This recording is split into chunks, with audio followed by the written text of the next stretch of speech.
So here's that strip of Purple Heart that I'm going to use for the binding. And I've run it through my makeshift Harbor Freight awesome thickness sander. I just took a regular belt sander, you know where the belt moves. Right here, if you just buy an L bracket from Lowe's or whatever and bolt a piece of hardwood on there, you can change the thickness between these. And because the screw is on an angle like that, downward force right here doesn't push it in and out of place. So when you turn it on, you just take your board and run it through, all the way through. Usually what I'll do, because there is a little bit of variation in how see how one side is just a little bit thicker, and so what I'll do is I'll run it through this way, and then I'll run it through on the same side this way, and I'll do the same on the other side. I've gotten it really clean. There's still a few little spots, but I'm only going to use, you know, like that much, the top, this little bit, and final sanding will clean all of that up. You won't see it. Now I don't really want to lose any more thickness, so let's see. Where's our Mr. Fretboard? So right now I want to know if that's going to look, if that's too thin of a binding channel. I don't think so. I think that's fine, actually. It's probably even a little thicker than standard binding. Let's see.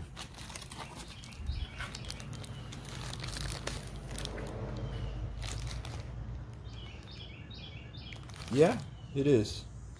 So cool. I didn't know if this one was going to be too thin to work with. Looks like it's going to be fine. I found the truss rod. So let's see. Let me show you what I got. I was just thinking of ideas for the control knobs. So we've got our base truss rod. This is longer than a guitar truss rod. Some people ask questions about truss rods. There's the difference. This is a guitar truss rod. And let's see. Standard guitar fretboard is usually about 19 inches. Bass fretboard is about 25 inches. And see, they're about the same. So, this is where the head is going to go, and then this is where it will end. So it's going to sit right here. What I have to be really careful about that I realized yesterday is when I start to cut the neck out, where the neck meets right here, the fretboard is going to extend into the body, but this, wherever the body meets the neck, I cannot do anything to the neck. And so if that taper for the fretboard should be about right there at this point anyway. I just haven't done exact math yet. It's going to be interesting. I'll have to make the fretboard and then cut the profile for the fretboard out first and be extra sensitive about where the body meets the neck. Just got to keep that in mind. So I'll end up doing something stupid and like screwing this up. The preamp that I'm going to have is going to have 5 knobs. It'll got a low, mid, and a high, a volume, and a fader.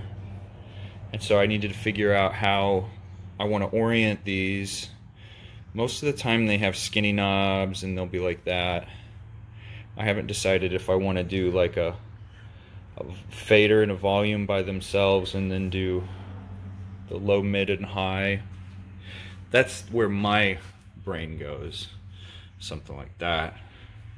I just don't know if I like it or not. And this will also determine a lot about the carve, because if I'm going to have knobs all the way up into here, I really don't want this to carve that much. I'd like this to be thick, because the preamp will probably sit right here, the battery will sit right here, you'll have a jack coming in, it's going to be a big mess under this side. So I don't know yet. Right now I think what I'm going to do is cut out the truss rod. To do that, I've got a little sled that I made forever ago that's got the proper thickness and everything, and what I'll do is clamp this to the neck, and then I'll just put some lines for my stop points. I'll get my router, and I use a really thin bit. I've got a bit that's the same width as this truss rod. I usually carve this piece by hand. I'll go up that far with the router, but then I'll come back with a chisel and clean this up so that it matches this little increase in width. And then I'll cut a hole right here and do my best to keep this wood intact the way like a fender headstock is. I'll cut a hole that will join these two, and then I'm actually able to get this piece, because once it's installed it'll be this way, and I jam it up as far as I can towards that hole so that it'll actually sit about like right there. Then I'll have a cover over that, and whatever the difference is back here, I'll get a piece of scrap wood and pop a piece in before we glue the fretboard on to lock it in place. And that really keeps it from wiggling too. A lot of people will put down like a caulking. I've heard of people doing caulking inside of here, but if you install it and get this so that it's wedged as far up as it can that way, and then you get a piece of wood and, you know, literally just cut a wedge out of a little piece of scrap and cram it in there until this thing is like rock solid, it will not move. Especially once you engage it, you know, to set the relief.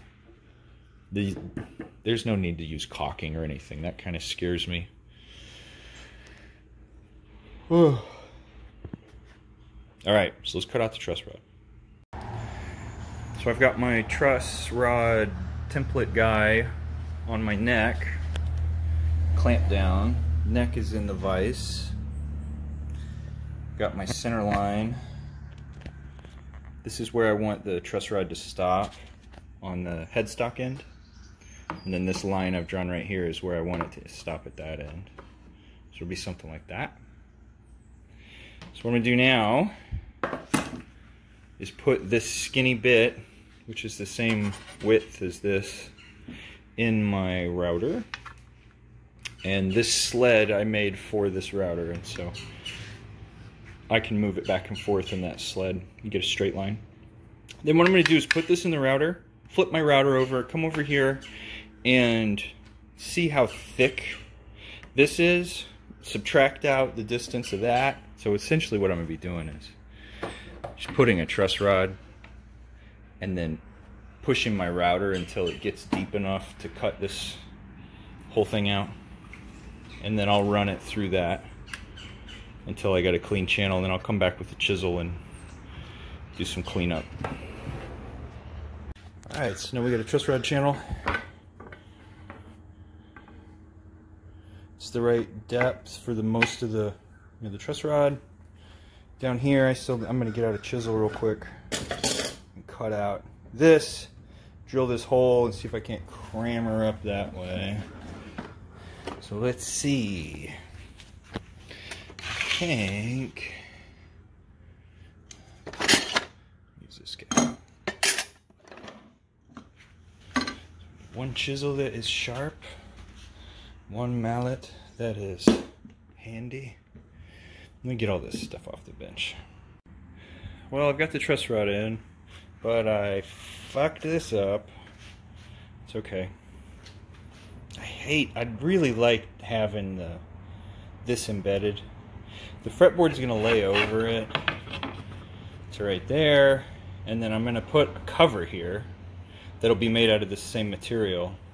I just hate how freaking janky that looks, and now I have to come back and sand it to make it look pretty and intentional. Oh well. At least the truss rod will be easy to get to, because it's just right there. But it's in place. Looks good. It's going to help me stiffen up this neck too, which is good. Got it in there. It's really tight. So I think what I can do now is we will move on to putting binding on this guy.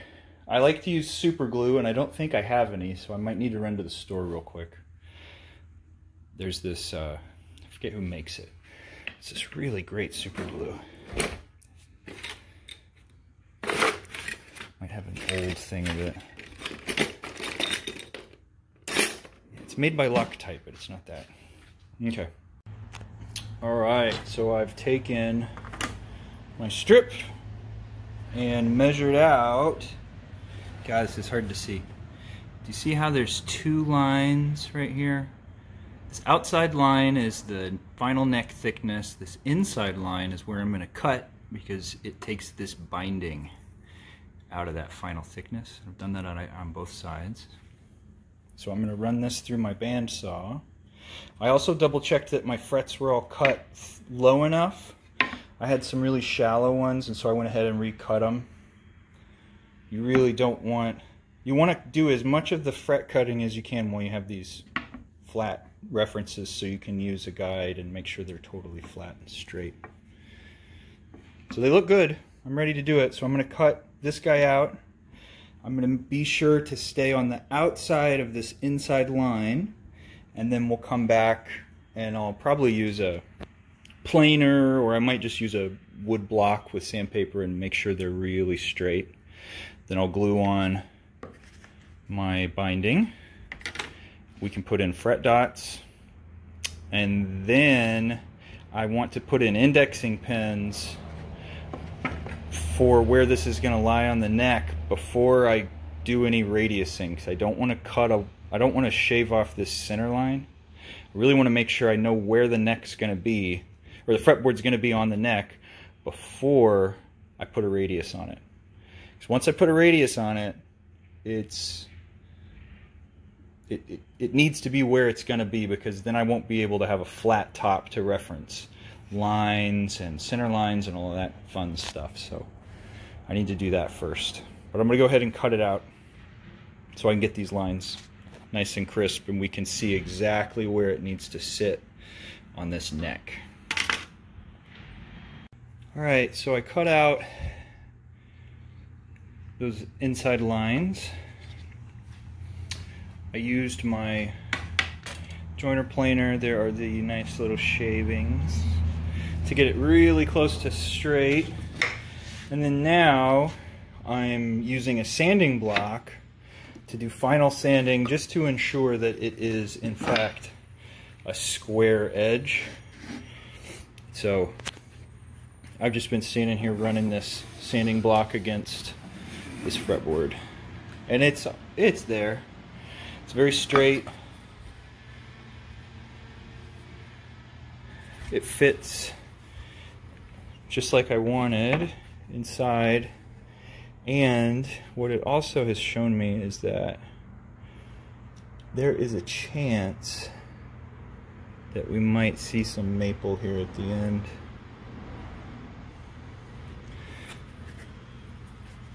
Because it still needs binding on it. But you see how the maple is kind of coming out right here? If I line it up in center. I'm pretty sure the binding is going to cover that. And so it'll just be all black walnut on the sides like I thought. But it might end up peeking through. No. It might not. I might have done that just perfect. But if it does peek through, it's going to be right here. And, I mean, can you imagine the curve is going to come down, and so you'll have purple heart,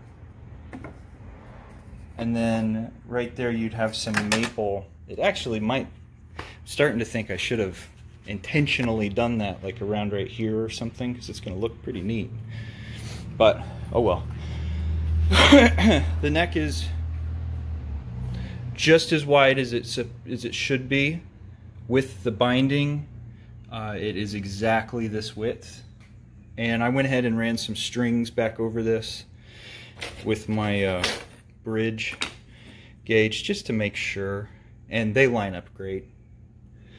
It's a good amount of shoulder, you know, on the side. It's about 3 millimeters, which is what I like.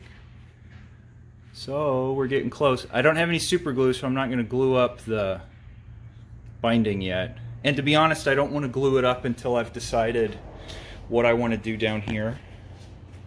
Because the pickups are going to sit away from this, I can do something funky.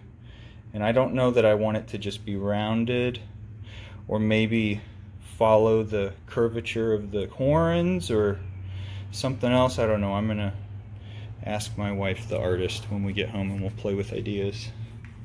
But I don't want it to be... Well, actually, this stuff is thin enough that I should be able to bend it with some, you know, steam. And I've got a little iron just in case I want to get real crazy, but something like, I don't know, like something like that. What would that look like? I don't know. Kind of follow this carve and then that carve and sort of do something. I don't know. I'll play with it. I'm gonna take a break. So I've got my fretboard cleaning up the sides with a block,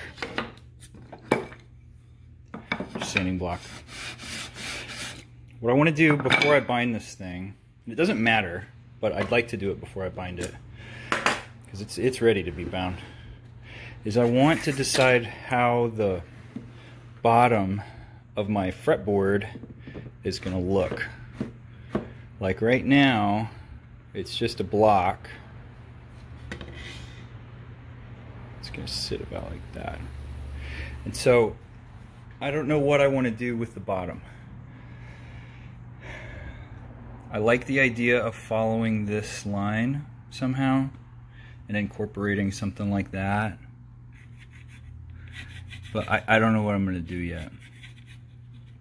So I'll bind it and then I'll cut that out and then I'll put a piece of binding over whatever that ends up being. That's where I'm at right now. So I think what I'm going to do is, since I've got my center line drawn all the way through, I'd like to index pin my fretboard because that's going to be pretty important. And I think I am going to use indexing pins on the sides.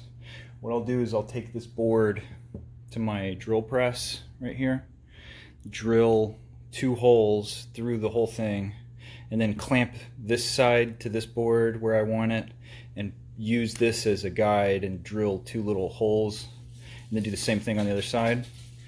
And that way when I glue it up, it'll join exactly where I want it to be. It is so hot that I'm going to have a beer and take a break. But I need to decide what I'm going to do here with the bottom of this fretboard. If I just want to do it rounded, or if maybe I want to do like a... Thinking about doing kind of like that shape right there on the end. But I don't know. Putting the binding on, I've got the one side on right now. I just use super glue. Both of these pieces of wood really are not wanting to cooperate very well, and so I had to get some weights out to actually hold this thing flat. And this is all like a terrifying process because once the super glue's on, it's like I don't want it to stick to this board, but I also want it to be flat, so I have to put pressure on both ends and be able to pull it out real quick. But went on okay. Looks good. It's a good thickness. I measured the widths and we're exactly center here and we're exactly center here, and so that's perfect. And this, once we add the binding to the width of this neck or fretboard, it's the width of the neck within, you know, 0.5 millimeter. So it's all coming together really nicely. So I'm gonna let this dry and then put on the other side. Then I'll let it completely cure for like 24 hours. And then I'll decide what I'm gonna do here. I might just do a simple tongue, you know, sort of thing. I don't know what I'm gonna do yet, but either way, I'm gonna cut this and then bind it and not try to do anything funky with the joint between the two bindings. I'm just gonna do a simple butt joint. So there we go. So I've got my binding on both sides. Just need to let it cure, then I'll clean it up. Here's the neck. Let's see. That's right there. That's right there. Look how money that is. That is like perfect. Really excited. Turned out really great. So now I just need to decide what I'm going to do here. I'm going to put some indexing pins in to the neck before I start doing anything else. But I need to let this dry completely. I use super glue and so it can be a nightmare. Can. And remember, this fretboard wants to do this, and this binding sort of wanted to do the same thing. And so now that they've been glued together while they were both flat, the tension is fighting right now. And I want it to, you know, meet equilibrium before I start to make a really flat bottom on this. But I'm just really happy with the width and how straight everything is. I was really worried that the neck, that curve, that bow in the neck was going to throw stuff off, but so far it hasn't at all. And as long as my fretboard's straight, that's all that matters. So far so good. It looks really nice. So we got our fretboard. Yay, looks great. What I'm going to do now is re-reference my center line so that this fretboard, it was off like, I don't know, a fraction of a millimeter on this side, but it fits perfectly between those two gaps. And so I'm going to just make that my center line right, my center point right there.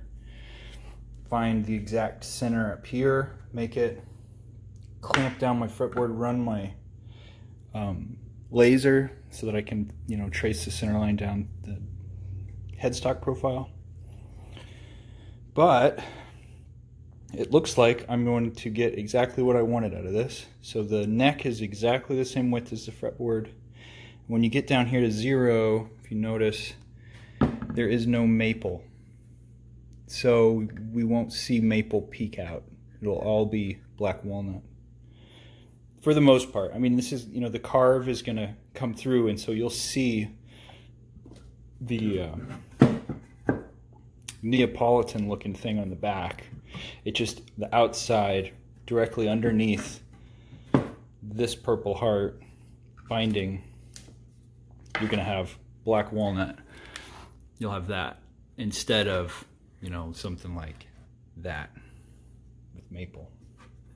This is what I wanted, so I'm going to realign everything, and then I'm going to clamp the fretboard to the neck, and I'm going to take it to my drill press and put an indexing pin here in the nut, and then down here in one of these frets on the other side, and that way I'll be able to just relocate the fretboard whenever I want. I can move on to the body. I can cut out the, you know, the neck profile now.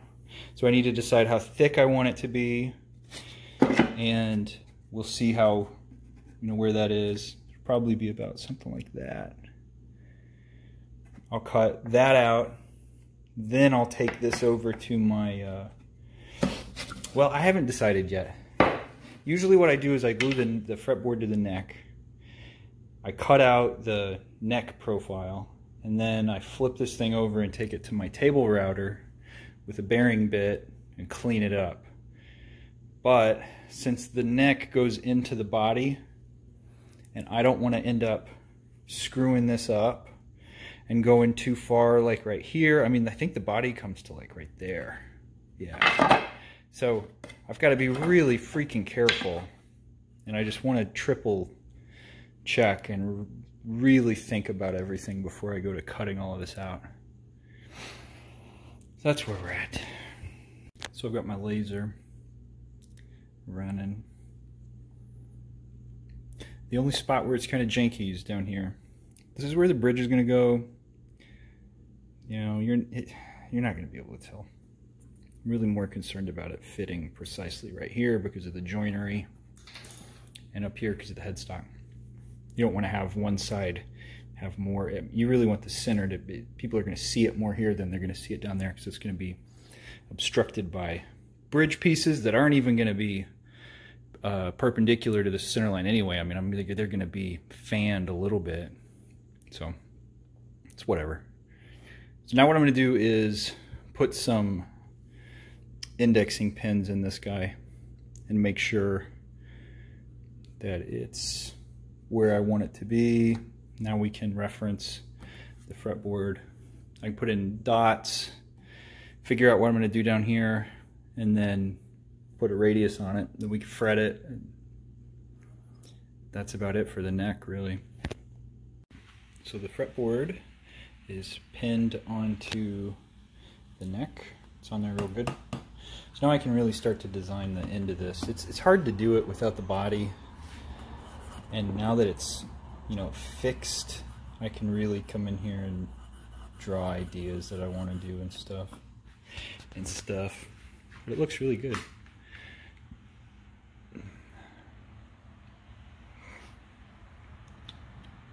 So I can either cut out the neck or start on the body.